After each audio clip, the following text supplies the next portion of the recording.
তাসিফ খানের পছন্দের আউটফিট কি? এই জায়গা থেকে চ্যালেঞ্জটা তরুণদের না, চ্যালেঞ্জটা হবে ফেব্রিকন ফ্যাশনের। আচ্ছা, ফেব্রিকন ফ্যাশনের আপনি আমাদের যে ফেব্রিক্সগুলো বা ডিজাইনগুলো দেখেছেন কি? যতটুক চোখ বলাচ্ছে সুন্দর, কিন্তু এই যে যারা আসছে আমাদের ভালোবাসার মানুষজন যারা ছবি তুলতে চাচ্ছে বা নিচে থেকে ভিড় হচ্ছে, আস্তে আস্তে উপরের দিকে উঠলাম, এখন ওইভাবে ব্রিডিং স্পেস পাই নাই, বাট মানে এখন পর্যন্ত look and feel very good. মানে for a kind information, already কিন্তু আমাদের সেল করার আগেই কিন্তু আমাদেরকে কাস্টমার অর্ডার দিয়ে ওরা কিন্তু 400 জন যে কাস্টমারের কথা বলা ছিল, আমরা কিন্তু স্টক আউট হয়ে গেছে আমাদের। হ্যাঁ, এই বিষয়ে হ্যাঁ, এবং কাস্টমারদের একটাই রিভিউ আমাদের ফেব্রিকন ফ্যাশনের ডিজাইন, ফেব্রিক্স এবং কোয়ালিটিটা আউটস্ট্যান্ডিং। তো আপনি অবশ্যই দেখবেন এই বিষয়টা।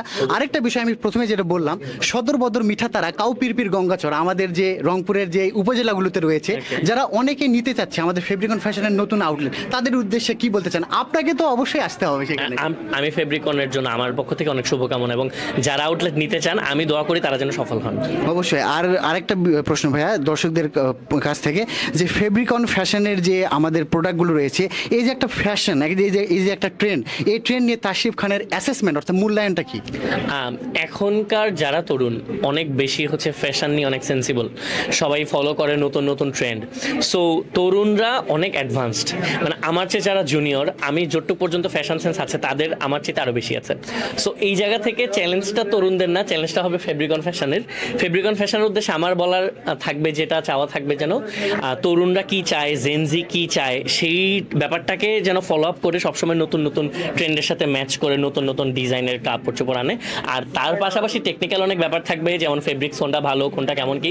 সো এগুলো নিয়ে অবশ্যই ফেব্রিকন ফ্যাশন যেহেতু অলরেডি স্টাবলিশ একটা ব্র্যান্ড, সো ওনাদের অলরেডি আইডিয়া আছে, বাট ওই যে ফ্যাশন সেন্সটা যেন তরুণদের সাথে সবসময় মিলে যায়, এটা আমার ফেব্রিকনের প্রতি চাওয়া থাকবে। আমরা অনেকেই দেখে থাকি অনলাইনে কোনো কিছু দেখার পরে ট্রাস্ট যে আমরা করবো, এই বিষয়টা আমরা পাই না। তো আমাদের এই যে আমাদের ভাই রয়েছে, আমাদের রবিউল ভাই রয়েছে, উনি কিন্তু আমাদের অনলাইনের মাধ্যমেই পরিচয়। তো এই যে অনলাইনের মাধ্যমে ফেব্রিকন ফ্যাশনের সাথে একটা ডিল করা, আজকে এই উদ্বোধনে আপনাকে আমরা পেয়েছি, আমরা সত্যি আনন্দিত এবং গর্বিত। তো এই যে এই বিষয়গুলো যারা অনলাইনে দেখে, তাদের প্রতি আপনি কি বলতে চান ফেব্রিকন ফ্যাশনকে নিয়ে? যেহেতু বললেন, একটা উদাহরণ দিলেন যে ভাইয়া অলরেডি অনলাইনে দেখে দেখে অনলাইনের মাধ্যমেই একটা আউটলেট নিয়ে নিয়েছে, সো আমার মনে হয় আস্তে আস্তে ট্রাস্ট বিল্ডিং এর ব্যাপারটা, এবং এটা বাড়ানোর দায়িত্ব ফেব্রিকন ফ্যাশনের।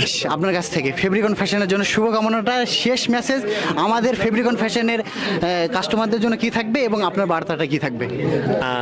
আমার মনে হয় এক্স্যাক্টলি আমি না জানলেও এটুকু বলতে পারি যে ফেব্রিকন ফ্যাশন নিশ্চয়ই চেষ্টা করবে যে রংপুরের যে ক্রাউড, রংপুরের যে জেনজি যারা আছে, তাদের জন্য যেন সবসময় ফ্যাশন ওয়াইজ একদম ধরে ধরে ট্রেন্ডটা কি চলতেছে সারা বাংলাদেশের সাথে যেন ম্যাচ করে এই জায়গার মধ্যে ফেব্রিকন প্রোভাইড করতে পারে।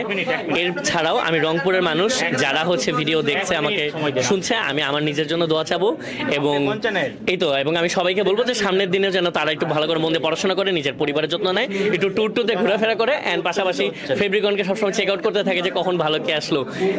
আপনাকে সাথে নিয়ে আমাদের ফেব্রিকন ফ্যাশনের জার্নিটা অনেক দূরে এগিয়ে যাবে, এই আশাবাদ ব্যক্ত করছি।